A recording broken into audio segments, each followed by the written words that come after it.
Buongiorno e ben ritrovati con l'informazione flash di New Sicilia. Vediamo insieme i titoli più rilevanti della mattina.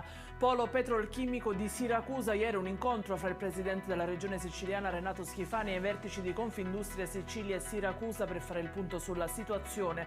Si è deciso di aprire un tavolo tecnico di confronto con il governo nazionale per studiare una visione progettuale complessiva in grado di affrontare le criticità.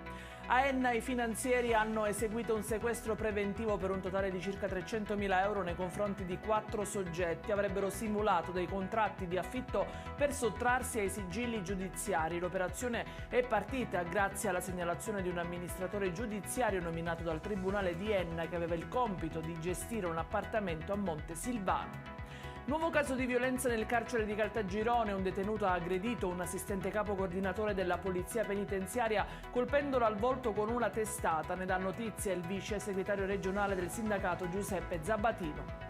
Tragedia a Licata questa mattina, un operaio è morto in un cantiere edile di Piazza Sant'Angelo. Tra le cause del decesso si ipotizza un malore improvviso.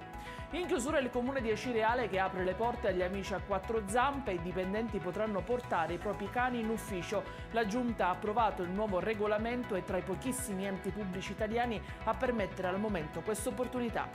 Ed è tutto per questa edizione. Vi ricordo che i dettagli su queste notizie li trovate sul nostro sito www.newsicilia.it e anche sui nostri canali social. Grazie per averci seguito, buona giornata.